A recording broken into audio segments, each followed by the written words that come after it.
신약성경 마가복음 6장 53절에서 56절까지의 말씀을 우리가 함께 합독하여 읽겠습니다.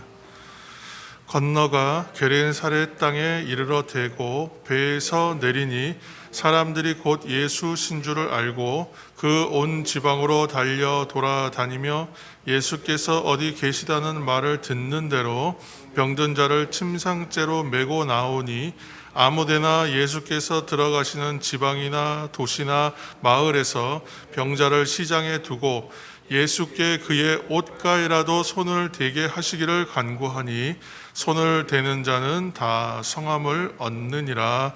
아멘.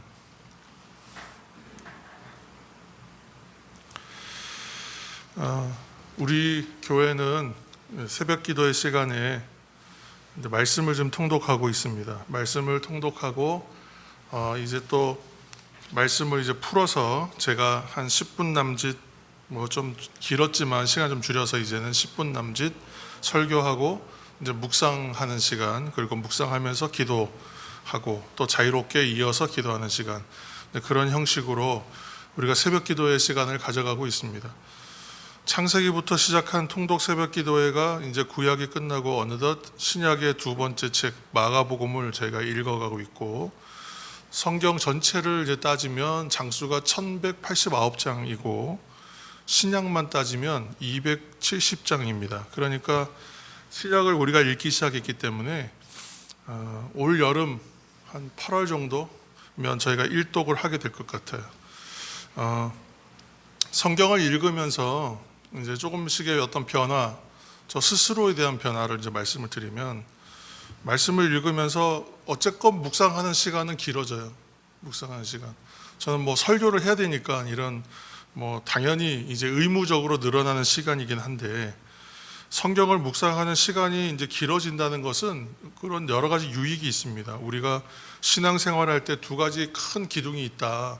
그 기둥을 잘 세워가야 된다고 말씀 나눴는데 바로 말씀과 기도잖아요. 그래서 말씀과 기도가 크게 이제 신앙을 세우는 두 기둥이라고 말할 만큼, 그렇게 따지면 이제 말씀 묵상이라는 시간은 굉장히 필요한 시간인 거예요. 그래서 한 주간의 말씀을 읽었다면 읽고 지나친 것으로 끝나는 것이 아니라 그 말씀을 이제 말씀대로 깨달아 그 말씀대로 살아내는 시간들이 이제 쌓이는 것이죠. 그리고 그 삶을 돌아보고 새겨요. 그러니까 사실은 그 큐티 하시는 분들도 있을 텐데, 큐티처럼 내가 말씀 오늘 읽었어요. 그러면 이 말씀을 좀 잘 새겨서 오늘 그 말씀대로 살아내고 또 이 한 주간 살아내면서 또 깨달아진 것을 가지고 나눠야 돼요. 나눠서 다시 새겨야 돼요. 그래야만 이게 자꾸 묵상이 쌓이는데, 우리가 이제 좀 그러한 시간도 좀 가져야 되겠다라고 고민을 좀 하고 있습니다. 어떻게 하면 그 시간을 만들어낼까? 근데 문제는 그런 시간이 이제 지금 제가 고민하는 것처럼 많지 않다는 거예요. 그리고 그렇게 적용되어져서 생활에서 얻어진 지혜들이 쌓일 만한 것이 많이 부족하지 않은가. 왜냐하면 생각으로 말로는 참 쉬운데 실제로 말씀 묵상하는 것들이 그렇게 깊이 들어가지 못하는 경우도 많고, 또 말씀을 읽긴 하시는데 묵상이 깊지 않은 경우도 있고, 또 말씀을 아예 읽지 않는 분들도 많기 때문에 이 부분이 참 어려운 것 같습니다. 오늘 그래서 오늘 이제 말씀은 그 묵상의 한 예가 될 텐데요. 오늘 말씀 본문은 제가 지난 주간 읽었던 새벽 통독 중에 마가복음 5장 6장을 이제 제가 묵상하고 또 다시 새겼던 말씀을 가지고 확장해야 하여 이제 설교로 이제 오늘 함께 나누는 것입니다. 그래서 말씀 본문의 흐름대로 묵상하면서 주일의 은혜를 함께 나누고자 합니다. 먼저 그런 의미에서 말씀 한 절을 먼저 읽을 텐데, 오늘 본문이 아니라 마가복음 5장입니다. 5장 1절 말씀을 함께 펴셔서 읽겠습니다. 마가복음 5장 1절입니다. 함께 읽겠습니다. 예수께서 바다 건너편 거라사 이네 지방에 이르러. 아멘. 이제 처음에 보면 이제 예수님께서 그 이전에 뭘 하셨는가까지를 사실 봐야 되지만 이제 그렇게 이제 너무 넓게 확장하지는 않고, 오늘 이제 마가복음 5장 6장 말씀에 좀 근거해서 이제 조금 왔다 갔다 하는 정도로 해서 풀어낼 텐데요. 예수님께서 제자들과 배를 타고 이제 바다 건너편이라고 되어 있지만 호수죠, 그렇죠? 우리가 알기로는 갈릴리 호수, 갈릴리 바다를 지나 어디로 가시냐면 뭐 어느 성경에는 가다라 지방이다, 거라사 지방이다 그러는데 대략 그 요단강을 이게 이스라엘 지도가 이렇게 있으면 요단을 기준으로 해서 요단 동편이냐 서편이냐를 따지잖아요. 그래서 요단 동편 쪽에 있어요. 요단 동편은 아무래도 좀 이방인들이 많이 사는 지역입니다. 요단 동편 쪽이 뭐 이두메나 아니면 뭐 이쪽 가운데 있는 사마리아나 오른쪽에 있는 이제 그 데가볼리 지역도 다 마찬가지로 요단 동편 쪽에 있어요. 갈릴리 호수를 기준으로 해서도 어느 쪽 동편에 있어요. 그러니까 그쪽으로 좀 건너가신 거예요. 그래서 가다라 지방, 곧 가라사 지방에 가셨는데 배에서 내리자마자 한 사람을 만납니다. 5장 2절입니다. 함께 읽겠습니다. 배에서 나오심에 5장 2절 배에서 나오심에 곧 더러운 귀신 들린 사람이 무덤 사이에서 나와 예수를 만나니라. 아멘. 앞에 화면이 있어서 화면 말씀 보셔야 됩니다. 근데 그 사람을 만나요. 근데 좀 재미있는 것은 마가복음의 특징적 표현이 있어요. 특징적 표현 뭐냐 하면 곧 또 즉시라는 말이 있어요. 그러니까 항상 곧 즉시 이 즉각적으로 이루어지는 일들을 많이 극적으로 표현해요.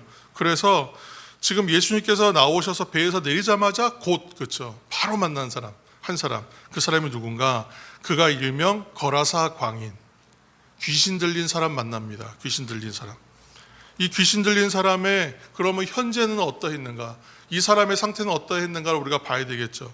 이 사람은 무덤에 거처를 두고 사는 사람이에요. 무덤 쪽에 무덤이 있는 곳에 살아요. 묘지 같은 곳에 사는 사람 귀신이 들려서 통제가 안 되는 사람 이 사람 동네 사람들의 아주 골칫거리였습니다. 얼마나 이 귀신에 들려가지고 힘이 강한지 쇠사슬이나 족쇄로도 이 사람이 통제가 안 됐다 그랬어요. 자신의 몸을 막 자해합니다. 그리고 무덤 사이에서 막 돌아다니고 밤이 되면 소리를 지르고 그렇게 하니까 사람들이 얼마나 이 사람 두렵겠어요. 통제도 안 되고 외면하는 대상일 수밖에 없어요. 그런데 이제 우리가 이 말씀을 대할 때 모든 말씀이 그렇지만 조금 더 그 적용에 대해서 가려면 이해를 해야 돼요. 배경에 대한 이해. 마가복음 5장 20절로 하겠습니다. 마가복음 5장 20절 함께 읽겠습니다. 그가 가서 예수께서 자기에게 어떻게 큰일을 행하셨는지를 데가볼리에 전파하니 모든 사람이 놀랍게 여기더라. 아멘. 지금 이 거라사라고 하는 곳이 데가볼리라는 지역에 속해 있다라고 이제 우리가 볼 수 있는 거죠. 근데 이게 데가볼리라는 말이 데가라는 말과 볼리, 폴리스라는 말이 함께 합성된 말이에요. 그러니까 데가라는 말이 10개라는 뜻이고 폴리스는 도시를 말해요. 그러니까 데가볼리는 10개의 도시를 합쳐놓은 지역을 말하는 거예요. 다메섹을 포함해서 거라사를 포함해서 10개의 지역 요단 동편에 있는 지역이에요. 그러니까 이 지역은 어디냐면 알렉산더 대왕이 옛날에 점령했던 팔레스타인 지역이란 말이에요. 10개의 도시 국가처럼 만들어놨어요.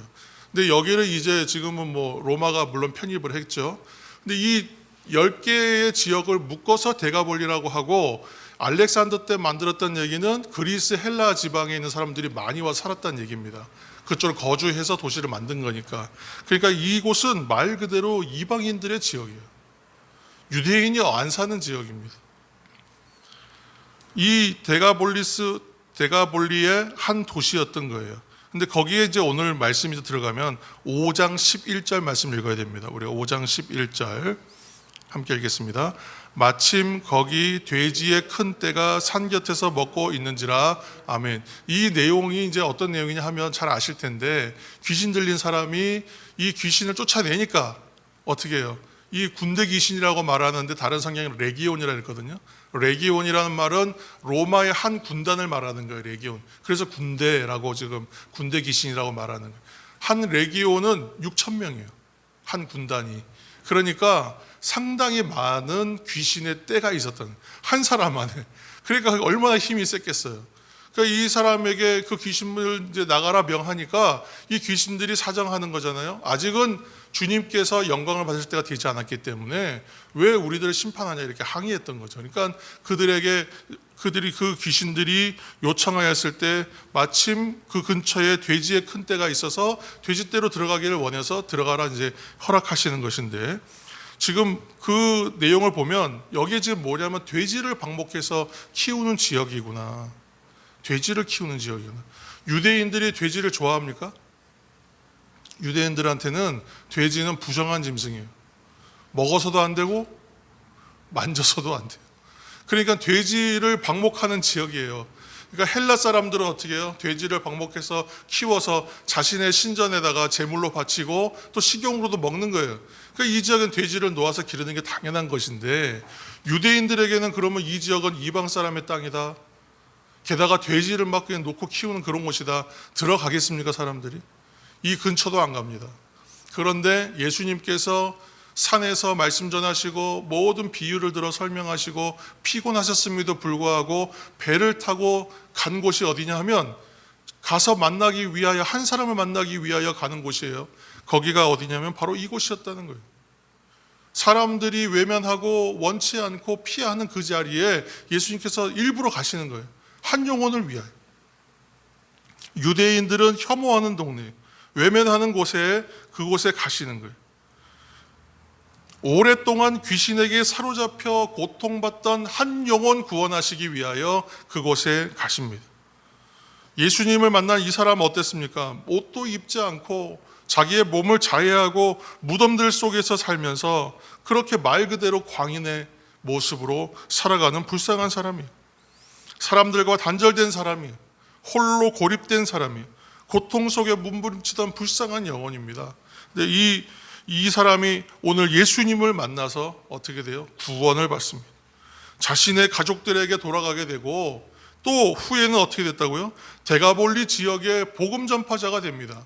그러니까 성경에서는 정확하게 언급하고 있는 거예요.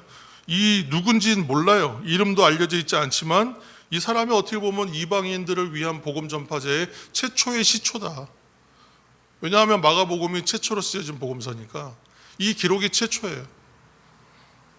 놀라운 변화죠. 한 사람의 영혼이 구원받으면 그 놀라운 변화가 삶의 자리에서 어떻게 드러나고 영향력을 미치게 되는가, 그것이 보여지는 것이죠. 앞에 화면을 참조하셔서 요한복음 4장 3절에서 4절 말씀을 한 절 읽겠습니다.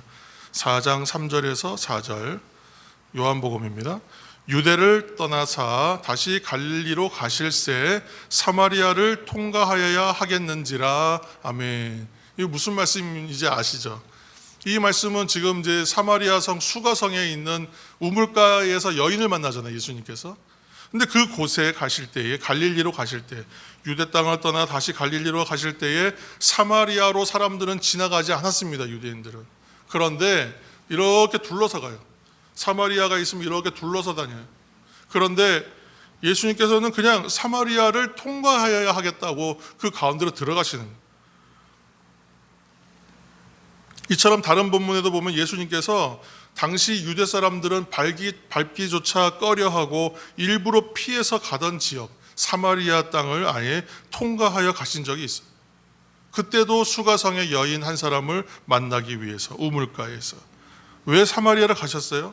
저주받은 땅이라고 하더라도 그곳에는 상처받고 황폐한 한 사람의 영혼이 있기 때문에 그 사람을 만나기 위하여 가시는 거예요. 예수님께서 고치신 사람들을 면면을 잘 보면 어떠한 사람들인가를 여러분 한번 읽을 때마다 한번 살펴보세요. 아, 병자를 고치셨구나, 이렇게 지나가지 말고 그 병자는, 그 병자의 삶의 현재는 어떠한, 여러분 나의 삶의 모습이 떠오를 거예요. 모두 하나같이 특징이 뭐예요? 소외된 사람, 고립된 사람, 외면받았던 사람들이에요. 부정하다, 불결하다, 천시받고 멸시받고 그런 외면받는 사람들. 마태복음 16장 26절을 읽겠습니다. 마태복음 16장 26절. 사람이 만일 온 천하를 얻고도 제 목숨을 잃으면 무엇이 유익하리요? 사람이 무엇을 주고 제 목숨과 바꾸겠느냐? 아멘. 생명은 소중한 거잖아요. 생명은 소중해요. 예수님께는 한 생명이 너무나 소중하세요. 그 한 영혼이 너무나 소중하신 거예요. 세상은 이보다 우선되는 가치가 있다고 우리에게 굉장히 많이 얘기합니다. 그거 뭐 한 사람의 생명 하찮게 여겨요.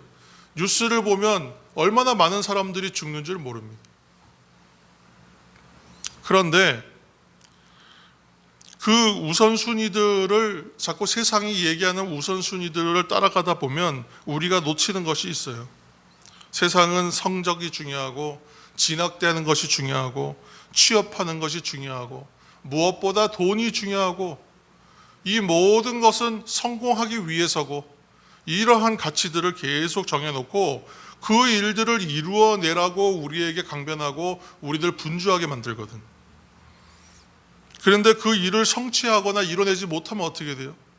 그 과정에서 한번 삐끗하게 되면 어떻게 됩니까? 실패하면 이것은 실패한 인생으로 봐요. 그 한 번의 실수나 실패가 실패한 인생으로 만들어요. 낙오한 인생이라고 아예 낙인을 찍어버립니다.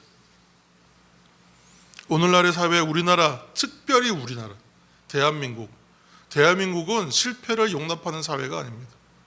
실수를 용납하지 않아요. 재수하면 큰일 나요. 삼수하면 인간 취급 못 받아요. 결혼이 늦어지면 찬밥 취급당해요. 취업을 못하면 짐스럽게 여기는 그러한 사회잖아요. 실패에 대하여 너무나 인색합니다. 인생은 늘 성공할 수가 없거든요. 그 오죽하면 실패는 성공의 어머니란 말이 있음에도 불구하고 이것은 그냥 이게 박제되어 있는 표현이지 살아있는 표현이 아니다. 우리 사회에서 이 실패에 대하여 절대 관대하지가 않습니다. 그러다 보니까 이것이 신앙생활에도 그대로 들어와서 신앙생활에도 실수하거나 실패하면 큰일이 납니다. 코로나 시대를 맞이해서 알게 된 지식이 하나 있는데 이전 잘 몰랐거든요. 그러려니 했지만 신약 개발을 하는 얘기들을 하도 많이 들었어요. 신약을 하나 개발하려면 보통 10년에서 12년 걸린답니다. 그렇게 해도 성공하면 다행이고 감사한 거고 대박이 터지는 거고 실패하면 그냥 실패하는 거예요. 근데 보통 성공하려면 12년 정도 평균적으로 그렇대요. 더 오래 걸릴 수도 있는 거잖아요. 그리고 한 개의 약을 완성해서 시제품을 만들어낼 때까지 몇 번의 실패를 거치냐 대략 확인해 보니까 1만 번 실패한대요. 1만 번. 약 하나 만들어내려면. 왜 이런 이야기를 말씀을 드리고 있는가? 우리 말씀하면서 더 보겠습니다. 마가복음 4장으로 갈게요. 마가복음 4장 26절에서 27절 말씀 앞에 화면 참조하셔서 또 함께 읽겠습니다. 또 이르시되 하나님의 나라는 사람이 씨를 땅에 뿌림과 같으니 그가 밤낮 자고 깨고 하는 중에 씨가 나서 자라되 어떻게 그리 되는지를 알지 못하느니라. 아멘. 우리가 이제 잘 아는 씨 뿌리는 비유 다음에 마가복음에는 스스로 자라나는 씨에 대한 이야기에 해당하는 부분이에요. 씨 뿌리는 비유에서처럼 여기서 씨는 하나님의 말씀 복음입니다. 우리가 원하는 것은 뭐냐? 세상이 말하는 것은 성공이라 그랬어요. 그래서 우리가 무엇에 집중하느냐 하면 성공에 집중해요. 이건 그렇게 배웠기 때문에 그렇게 될 수밖에 없어요. 성공, 한마디로 말하면 성경적으로 얘기하면 눈에 보이는 열매를 원해요. 성과. 내가 이만큼 했으니까 이만한 결과가 나와야지 라고 생각한단 말이에요. 내가 이렇게 열심히 했는데 이것밖에 안 돼? 라던가 내가 이렇게 열심히 했는데 아무것도 없어? 허무해지는 거예요. 원망하게 되고 실망해요. 그래서 눈에 보이는 거 열매 원해요. 그래서 결과가 어디예요? 30배 아멘, 60배 더 큰 소리로 아멘, 100배 그러면 아멘.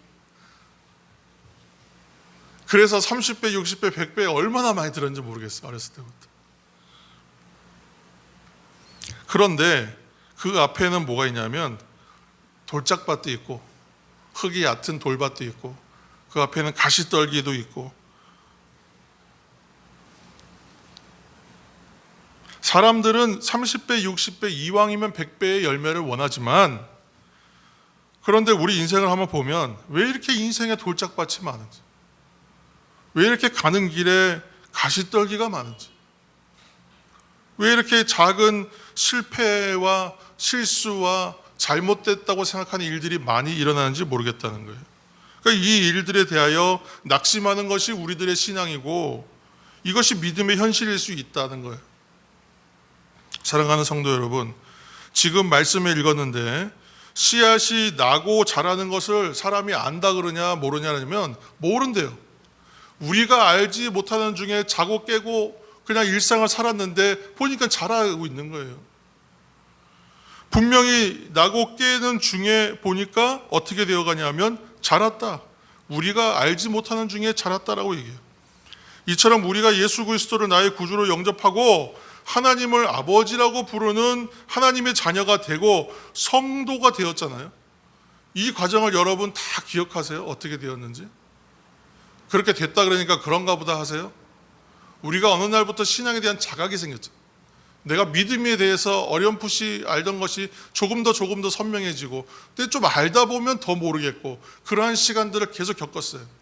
그러면서 조금 더 선명해지고 조금 더 알아가지고 알아듣는 그 폭이 더 커진 것이죠. 알지 못하는 중에 우리는 잘하고 있는 것이거든요. 예수님과 함께 죽고 부활한다고 우리가 지난주에 말씀드렸습니다. 예수님과 함께 죽고 다시 부활하고 예수님과 다시 그 살아나는 그 삶을 살아가고 있어요, 이미. 그래서 하나님 나라를 이루고 확장하며 살아가고 있는 것입니다. 그래서 오늘 내 삶에서 일어나는 실패는요, 실패가 아니에요. 그것은 삶의 그냥 부분이에요. 오늘 도무지 눈에 보이지 않는 자람과 눈에 보이는 열매, 그 성취가 없다고 해서 낙심하지 마시기를 예수님의 이름으로 축복합니다. 낙심이라는 말 안에는 지친다라는 의미가 포함되어 있다고 말씀드렸었습니다. 낙심하고 지칠 필요가 없습니다. 왜냐하면 눈에 보이는 것만을 가지고 우리가 그것으로만 판단할 일이 아니기 때문에 그래요. 우리가 어려울 때마다, 실패했다고 여길 때마다, 또는 낙심했다 할 때마다, 지칠 때마다 어떻게 해야 될까? 결국은 거기서 시작해야 돼요. 다시 말씀으로 돌아가서 그 말씀으로부터 시작해요. 왜 그렇습니까? 씨앗이 열매를 맺기까지는 과정을 거치기 때문에 그래요. 지금 분명히 복음의 씨앗이 떨어짐에도 불구하고 왜 아무런 것이 드러나지 않지? 하고 우리가 의심하고 그것을 걱정하고 염려하고 있으면 안 돼요. 왜냐? 씨앗이 열매 맺기까지의 과정은 반드시 있어요. 과정을 거쳐야 됩니다. 그 과정은 상당한 시간이 걸리기 마련. 그래서 두 가지가 필요하죠. 기다림과 견딤이 필요한 겁니다. 바람도 이겨내야 되고 뜨거운 햇빛도 견뎌내야 합니다. 봄이 되면, 지금 이제 봄이잖아요. 지금 뭐 작물을 심고 파종하고 씨를 뿌려요. 그러면 이것이 내일, 모레, 일주일 후에 열매가 생기는 것이 아니잖아요. 이것이 거들려면 가을이 돼야, 수확할 때가 돼야 수확을 하게 되는 것입니다. 여기에 편법이나 지름길은 전혀 없습니다. 성도로서 추구하는 길이 좁은 길이지만 그 길이 바른 길이라는 것을 여러분 기억하시길 바랍니다. 시편의 고백을 여러분 잘 아시잖아요. 시편 23편의 다윗의 고백을 보면, 내가 사망의 음침한 골짜기를 다닐지라도 내가 해를 두려워하거나 겁내지 않는 이유는 뭐예요? 바로 주께서 나와 함께 하시기 때문이라고. 여러분 아멘이십니까? 그렇게 고백하는 것을 나의 고백처럼 여기고 살고 나의 고백으로 살아내야 하는 것이죠. 우리는 그 씨 뿌리는 비유 얘기할 때도 우리는 스스로 좋은 밭 될 수 없다 그랬어요. 내가 좋은 밭이 되어서 30배, 60배, 100배를 열매를 맺는 좋은 밭이 되어야지 하다 보면 실패하는 거예요. 왜냐하면 그거 우리 스스로 도달할 수가 없는 길이거든. 안 되는 거예요. 할 수가 없는 일이에요. 근데 그 목표를 정해놓고 있으면 실망하고 실수할 수밖에 없어요. 계속 낙심됩니다. 나는 왜 이렇게 기복이 심한가? 나는 왜 이렇게 좋은 땅 되지 못하는가? 나는 왜 잘 자라지도 못하고 삶의 열매가 없는가? 낙심할 일밖에 없지 않겠습니까? 오늘도 말씀의 씨앗을 뿌리는 또 하루일 뿐이에요. 오늘도 복음의 씨앗은 우리를 향하여 계속 떨어지고, 그것이 우리가 깨달아 알지 못하는 사이에 어떻게 됩니까? 날마다 죽고 부활하시는 주님과 함께함으로 우리는 자라가고 있는, 하나님 나라는 이미 열렸고요, 하나님 나라는 이미 이루어지고 있고 하나님의 나라는 확장되고 있어요. 때로 우리의 겉사람이 자꾸만 약해지고 무너지고 낡아지기 때문에 우리 자꾸 실망하지 않습니까? 좀처럼 일상이 변하지 않기 때문에 무기력하게 여길 수도 있습니다. 그러나 말씀과 기도는 우리의 속사람을 날로 강건하게 하는 거예요. 내가 안 되는 이유를 생각할 때에 나는 말씀과 기도에 창념하지 못하는가, 전념하지 못하는가를 점검해야. 내가 무너지고 있다면 말씀으로 돌아가서 거기서부터 다시 시작하겠다. 오늘도 씨를 뿌리겠다. 울면서 뿌리겠다. 그렇게 뿌려야 되는 거예요. 그런데 뿌리지 않았는데 거두려고 하면 욕심인 거예요. 거짓말이에요. 기도하지 않았는데 이루어지기를 원하면 거짓말인 거예요. 내가 하나님 나라를 살지 않으면서 하나님 나라가 이루어지지 않는다고 말하는 것은 거짓말이잖아요. 생각지 못한 일들이 수없이 일어나는 세상에서 예수의 믿음이 없으면 우리는 무너질 수밖에 없어요. 실망할 수밖에 없어요. 이 믿음은 무엇인가? 이 믿음은 무엇인가? 오늘 결론적으로 얘기하면 손을 대기만 하면 낫겠다라고 하는 믿음의 자리로 가야 되는 거예요. 가장 단순하고 가장 순수하게 믿는 자리로 가야 되는 거예요. 마태복음 13장 23절 말씀 함께 읽겠습니다. 마태복음 13장 23절. 좋은 땅에 뿌려졌다는 것은 말씀을 듣고 깨닫는 자니 결실하여 어떤 것은 100배, 어떤 것은 60배, 어떤 것은 30배가 되느니라 하시더라. 아멘. 왜 100배, 60배, 30배 앞에 다른 말이 있는가를 봐야 돼요. 뭐라고 써 있습니까? 말씀을 듣고 깨닫는 자가 좋은 땅에 뿌려졌다는 거예요. 그렇죠? 내가 왜 좋은 땅 되지 못하는가를 얘기하기 전에 어떻게 해야 좋은 땅이 되어가는가, 하나님께서 어떻게 나를 좋은 땅 되게 하시는가를 봐야 되잖아요. 그 뭐라고 되어 있냐면 말씀을 듣고 깨닫는 자. 지금 이 말씀들을 하실 때에 예수님 하시는 말씀은 뭐예요? 귀 있는 자는 들으라 그랬어요. 귀 있는 자. 보아도 알지 못하고 들어도 깨닫지 못한다 그랬어요. 도무지 피리를 불어도 울 줄을 모르고 춤추라고 음악이 막 울려도 춤출 줄도 모른다. 그런 세대다. 그렇게 얘기하시는 거죠. 굳은 땅이다 라고 얘기하는. 성도 여러분, 아브라함의 믿음에 대해서 우리가 나눴지 않습니까? 아브라함의 믿음을 성장케 하신 하나님을 여러분 생각해 보시기 바랍니다. 100세에 얻은 귀한 아들 이삭을 바치라고 하셨을 때에 모리아 산에서 이삭을 번제물로 내어놓습니다. 도무지 이해가 안 되고 도무지 받아들일 수도 없고 도무지 따라갈 수도 없는 자리잖아요. 하루아침에 이 일이 가능하지가 않았다는 거예요. 이삭을 100세에 얻는 이유도 거기에 있었던 것 같아요. 아브라함이 그 믿음의 수준이 되었을 때에 아들을 주시고, 세상의 어느 것, 인간의 어떤 것으로도 가능하지 않은 일들이 분명히 있을 텐데 그것이 우리에게 미션으로 주어지지 않는 이유는 뭐예요? 우리가 지금 불가능한 일들을 만약에 하나님께서 사역으로 주시면 감당할 수 있겠습니까? 할 수 없을걸요? 근데 그 일을 할 수 있는 일이기 때문에 주시는 거예요. 왜요? 믿음만 있으면 돼요. 그러면 모든 것을 더하세요. 우리가 모든 것에 집중하고 있었기 때문에 안 이루어졌던 거예요. 그런데 하나님의 나라 의를 찾고 믿음으로 구하면 하나님께서 그것을 모든 것을 더해 주신다 그래요. 50만 원, 100만 원은 내 삶에서 충분히 이루어질 일 같으니까 기도하고 5억, 10억은 안 될 것 같으니까 기도하지 않는 사람 많잖아요. 믿음은 그거랑 그렇게 잴 수 있는 것들이 아니라는 것이죠. 이 일을 행하신 분은 이 일도 행하십니다. 하나님은 전능하십니다. 능치 못할 일이 없으신 하나님.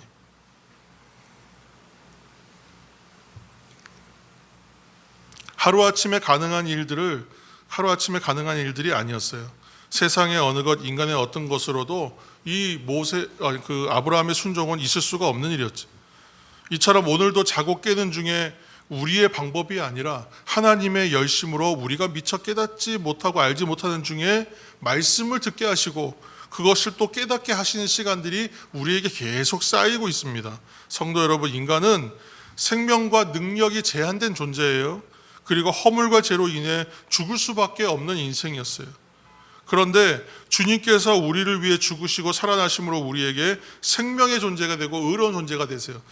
왜 이 이야기 자꾸 말씀을 드리냐면 여러분 잘 생각하셔야 돼요. 우리는 생명이 제한된 존재라. 여러분 왜 믿는가? 우리가 왜 믿는가를 생각해야 돼요. 사람이 능력에 제한이 없고 생명에 제한이 없고 의에 대하여 제한이 없었다면, 우리가 의로웠다면 예수님 믿을 필요 없어요. 그런데 우리는 수명과 생명에 제한이 있어요. 우리는 영원히 살 수 없어요. 죽어요. 그렇죠? 능력에 제한이 있어요. 힘과 능력에 한계가 있어요. 우리 힘으로 안 되는 것이 있어요. 우리 힘으로 안 되는 것뿐이에요. 사실은 너무 많아요. 너무 많아. 지금 죽어가는 한 사람 살릴 능력도 없고, 지금 내 몸에 있는 병 하나 고칠 수 있는 능력 저에게는 없어요. 아프면 병원 가야 되고, 병원에서 못 고치면 죽는 거예요, 사람은. 그런데 이 능력의 제한, 생명의 제한, 또 우린 죄인이었잖아. 의롭지 못했잖아요. 의의 제한이 있는 거예요. 그래서 믿는 거예요. 왜요? 우리 주님께서는 의에 대하여 죄인이라 말씀하시지 않고 의인이라 말씀해 주시고, 의롭게 봐주시고, 의롭게 하여 주시고, 우리에게 영생을 주시고, 우리에게 능력이 제한이 없는 하나님의 아들, 자녀가 되는 권세를 주시는 분입니다. 그래서 믿는 겁니다. 오늘 말씀을 듣고 깨닫는 자는 결실한다 그랬어요. 나의 노력으로 되는 것이 아니라 우리 예수님의 열심히 그 일들을 이루어셔서 결국 우리를 좋은 땅 되게 하실 것을 여러분 믿는 믿음의 자리로 나아가면 되는 겁니다. 거기가 우리가 승리할 자리요, 거기가 승리로 가는 시작점이 됩니다. 그 자리로 가시는 저와 여러분 되시길 바랍니다. 마지막으로 우리 마가복음 6장 56절 말씀입니다. 6장 56절 함께 읽겠습니다. 아무데나 예수께서 들어가는 지방이나 도시나 마을에서 병자를 시장에 두고 예수께 그의 옷가에라도 손을 대게 하시기를 간구하니 손을 대는 자는 다 성함을 얻으니라. 아멘. 그 위에 이제 55절에 보시면 예수님에 대하여 소문을 들은 사람들이 어떻게든지 예수님 만나기 위해서 사람들이 달려 돌아다녔다. 되게 재미있어요. 마가복음은 되게 재미있어요. 다른 복음서, 특히 마태복음 다른 복음서들은 예수께서 이르시되, 예수께서 가라사대, 예수님으로부터 모든 문장이 출발하는 대부분. 그런데 여기는 보면 예수님은 그냥 가만히 계시고 주변의 상황을 그냥 눈에 보이는 대로 써놓은 것 같이 스케치해 놓은 것처럼 보여요. 보면 사람들이 막 달려 돌아다녔다, 이런 표현들이 나오죠. 55절에 보시면 분주했다, 사람들이. 마가는 그 부분들 그대로 들어가는 하나의 여담처럼 드리는 말씀입니다. 그런데 눈에 들어오는 말씀이 하나 있어요. 바로 손을 대는 자들은 다 성함을 얻었다. 읽는데 이게 울컥하고 이렇게 눈물이 나더라고, 이 말씀을 듣는데. 말씀은 예수님의 그 이전에 많은 이적 기사들 가운데서도 뭐예요? 그 옷가에 손을 대기만 해도 나을 것이라고 하는 마음, 믿음이 있었기 때문에 그 믿음이 따라 내가 구원받았다, 내 병이 나았다 선포함을 받잖아요. 한 번 더 새기면 어떻게 돼요? 누구나 예수님을 만나기만 하면 구원을 얻었다라는 말씀이잖아요. 그래서 이 말씀이 성함을 나음을 입었다라는 말이 구원받았다는 얘기로 들리니까 울컥하는 거예요. 가슴에 감동이 일어나는 거예요. 예수님의 치유와 회복은 누구에게나 주어지는 것이구나. 누구에게나. 안 되는 사람은 없구나 라는 것입니다. 또 이 복음인 것이 뭐냐면 하나님의 구원, 우리 예수님께 주시는 구원은 한 번의 변화로 이루어져 시작되고 지속적이에요. 그리고 이것은 영원하다. 소멸되는 것이 아니다. 물러지는 것이 아니다. 번복되지 않는다는 거예요. 우리 주님은 우리가 어떠한 모습으로 오든지 관심이 없으시잖아요. 거라사 광인을 찾아가시고 수가상의 여인을 찾아가시는 주님 앞에 우리의 조건과 우리의 어떤 겉모습이 뭐가 중요하겠습니까? 그런데 예수님께 나와야 된다고 할 때에 우리 주변의 분들 중에 그런 분들 많잖아요. 내가 요 문제만 좀 해결되고 나면 내가 갈게. 우리 하나님 앞에 나아가야 됩니다. 그러면 내가 요것만 좀 채우고 요 문제만 해결받고 나면 가겠다. 지금 내가 좀 정리해야 될 것들이 있다. 항상 그렇게 얘기하시는 분들이 많아요. 어떠한 상황, 어떤 형편이든지 상관없다 말씀하시고 한 영혼을 위해 데가볼리, 거라사에, 사마리아 수가성에 일부러 지나가시는 주님은 우리의 조건과 형편을 주목하지 않으신다. 다만 주께서 기뻐하시는 것은 한 가지예요. 우리가 주님을 기쁘시게 할 방법은 없는데 주님이 기뻐하시는 것은 있대요. 그게 뭐냐 하면 우리가 주 앞에 나아가는 것을 기뻐하신다. 우리가 조건 따져야 되겠습니까? 우리가 상황과 내가 해야 될 미션이 있다고 얘기해야 되겠습니까? 그럴 수가 없다는 것이죠. 그럴 필요가 없다는 것이죠. 우리가 주님을 기쁘시게 할 수는 없어요. 그러나 주님이 기쁘시게 할 수 있는, 기뻐하시는 일이 있다. 그것은 바로 주 앞에 나아가는 믿음. 나는 안 된다. 나는 제한되었다. 내가 할 수 없는 것이라는 것을 알고 주님께서는 하실 수 있다는 것을 알고 확신하며 나아가는 그 믿음 하나를 보신다는 것. 나의 한계와 나의 부족을 인정하는 것. 우리 아이가 엄마 아빠한테 올 때 엄마 아빠 이게 안 돼요 하고 올 때 엄마 아빠는 돌아볼 수밖에 없어요. 그 일을 억지로 하는 게 아니라 기쁘게 할 수 있어요. 좀 자랑하면서 할 때도 있어요. 나로서는 안 되지만 주님으로서는 가능하시다는 것을 인정하면서 손을 내밀고 손을 대는 거예요. 주님께서 손을 대어 주시는 거예요. 그 앞에 친구들처럼 아픈 병자를 지붕을 뚫어서 줄을 달아서 내리는 거예요. 옷가에 닿기만 하면 낫겠다라고 여기는 마음으로 가는 거예요. 그 믿음을 기뻐하십니다. 오늘도 손을 대는 자는 다 성함을 얻으니라. 믿음의 자리로 나아가시기를 다시 한번 예수님의 이름으로 축복합니다. 기도하겠습니다. 모든 편견과 우리에게 있는 고정관념과 나의 고집과 나의 생각들 내려놓고 하나님 앞에 나아가는 믿음 허락하여 주셔서 그의 옷가에라도 손을 대게 하시기를 간구하니 손을 대는 자는 다 성함을 얻으니라. 이 말씀대로 믿음으로 하나님 앞에 나아가 주님이 기뻐하시는 자리로 나아가기를 소망하고 결단하는 우리 모두가 되게 하여 주옵소서. 굳센 믿음 주시고 자라게 하여 주옵소서. 예수님의 이름으로 기도합니다. 아멘.